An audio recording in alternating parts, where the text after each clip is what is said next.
नमस्कार दोस्तों, हमारी आज की कहानी का नाम है प्रेम। मैं ये क्या नाटक देख रही हूँ। आपने तो मेरी माँ के बनाए नियमों को पूरी तरह तोड़ दिया है। मायके में बेटियों के ठाठ होते हैं, वो यहाँ आकर कपड़े बर्तनों में हाथ नहीं लगाती। रसोई तो बहुत दूर की बात है, और यहाँ तो मैं उल्टी गंगा बहती हुई देख रही हूँ। भाभी, आपकी बहू ने आपकी फूल सी बच्ची को रसोई में झोंक दिया। देख लो, संभल जाओ। बहू की लगाम खींच लो। कहीं ऐसा ना हो कि कल को खाट पकड़ कर बैठी रहे और आपकी बेटी रोटियां पकाए, झाड़ू पोछा करे। रागिनी बुआ गुस्से में बोली। उन्होंने अपनी भतीजी पूजा को बच्चे की मालिश और उसके कपड़े धोते देख लिया था। इसी बात पर हंगामा करना शुरू कर दिया। जबकि सरोजनी जी ने अपनी बहू के लिए मालिश वाली लगा रखी थी, मगर आज पूजा अपनी खुशी से अपनी भतीजी की मालिश कर रही थी। सरोजनी जी के दो बच्चे हैं, कौशल और पूजा। उन्होंने कौशल की शादी के 6 महीने बाद ही बेटी पूजा की शादी कर दी। दोनों ननद भाभी लगभग एक ही उम्र की हैं। जल्दी शादी होने के कारण पूजा अपनी भाभी शशि के साथ 6 महीने ही साथ रह पाई, मगर दोनों में दोस्ती हो गई। सरोजनी जी ने भी दोनों के बीच ऐसे मधुर संबंध बने रहें, ऐसी कामना की। इसीलिए बहू और बेटी में कोई अंतर नहीं किया। जहां पूजा सूट जींस टॉप पहनती थी, वहीं उन्होंने शशि को भी इसकी पूरी छूट दी। बस वार त्योहार और किसी रिश्तेदार के सामने साड़ी पहनने की बात रखी, जिसे शशि ने स्वीकार किया, क्योंकि वो भी जानती थी घर की बहू की मर्यादा होती है। घर के अंदर वो कुछ भी पहने, परंतु समाज में जो चलन है निभाने पड़ते हैं। यहाँ तक कि जैसे पूजा नौकरी करने लगी, सरोजनी जी ने शशि को भी नौकरी करने के लिए प्रेरित किया। एक बार शशि ने मना भी किया, मगर उस पर सरोजनी जी बोली, बेटा, हमारी सारी उम्र घर परिवार में ही निकल गई। अब मैं नहीं चाहती कि मेरी बेटी या मेरी बहू दोनों की उम्र यहीं काम करते हुए निकले। इसलिए मैंने पूजा को भी आत्मनिर्भर होने के लिए सपोर्ट किया, और वैसा ही मैं तुम्हारे साथ करना चाहती हूँ। बेटा, इतना पढ़ लिख कर घर में बैठना बेवकूफ़ी ही होती है। घर के काम तो चलते ही रहेंगे। हाँ, ज़रूरत पड़ने पर तुम छुट्टी ले ही लोगी, इतना मुझे यकीन है। मुस्कुराते हुए जब सरोजनी जी ने कहा, तो शशि अपनी सास के विचारों से बड़ी गर्वित हुई और कहा, मम्मी जी, मैं तो नौकरी करना चाहती थी, बस डर रही थी कि कहीं आप मना ना कर दें।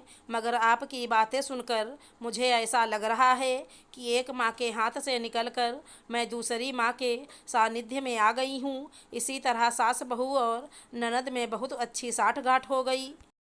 मगर जहाँ इतना प्यार और अपनापन हो और सहयोग की भावना देखने को मिले, तो कई लोग इसे देखकर जल भुन जाते हैं, और वो ये नहीं चाहते कि ऐसी एकता प्यार लोगों के बीच में बना रहे। बस आ जाते हैं फूट डालने। उन्हीं में से एक थी रागिनी जी, जो कि सरोजनी जी की बड़ी ननद थी।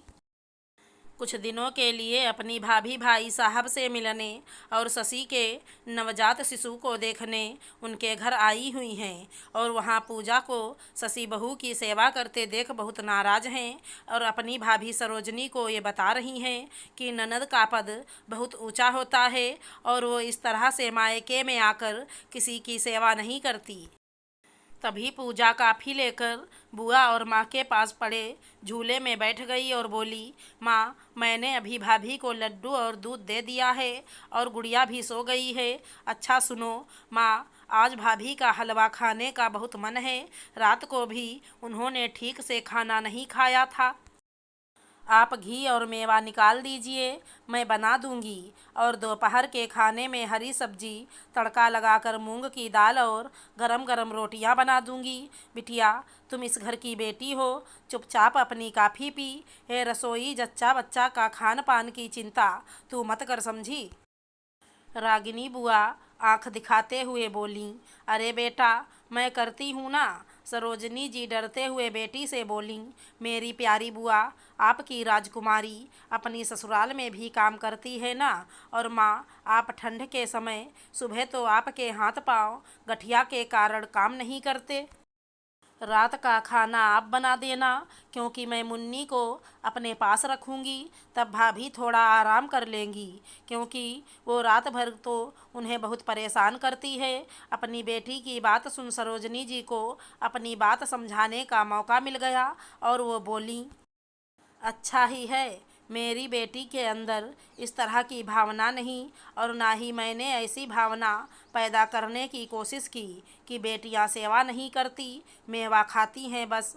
ननद के नाम पर डराकर इज्जत करवाने से अच्छा है एक ननद भाभी का रिश्ता सहेलियों जैसा हो जाए, तुम दोनों जैसा प्यार और सम्मान हो, ना कि ओहदे का फर्क, एक दूसरे को नीचा दिखाने की भावना ना हो, पद का घमंड ना हो। रागिनी जी को अपनी भाभी की बात समझते हुए देर ना लगी कि भाभी की बातों का इशारा उनकी तरफ था। उन्हें भी टीका टिप्पणी कर पूरी जिंदगी उन्होंने अपनी भाभी को बहुत दर्द दिया है।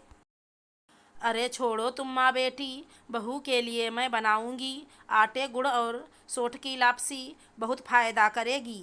देखना इतनी ताकत आ जाएगी कि जच्चा बच्चा को आगे भी कोई परेशानी नहीं आएगी। मगर बुआ, तुम क्यों, कैसे बनाओगी? तुमने तो कभी रसोई की देहरी भी पार नहीं की मायके में। कॉफ़ी का एक घूंट लेकर पूजा इतराते हुए बोली, अच्छा तो अब तू भी मुझे ताने मारेगी? अपनी भतीजी के कान मरोड़ते हुए बोली।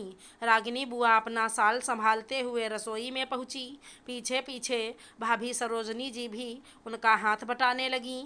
दोनों ननद भाभी हंसी ठिठोली कर बहू के लिए हलवा बना रही थी, और उसकी भीनी भीनी खुशबू बाहर झूले पर काफ़ी पीती पूजा के मन में समा रही थी। इतने बरसों बाद अपनी माँ और बुआ के बीच आई मधुरता को देख वो सोचने लगी, बड़ों ने पहले जो किया, जो नियम बनाए, उनका तो हम कुछ नहीं कर पाए, मगर आज हम नई पीढ़ी के बच्चों ने अपने रिश्तों में प्यार और विश्वास लाकर बदलाव जरूर कर दिया, और रिश्तों में आए इस दर्द का इलाज कर डाला। अगर हमारी कहानी पसंद आई हो तो चैनल को लाइक शेयर सब्सक्राइब करें। धन्यवाद दोस्तों।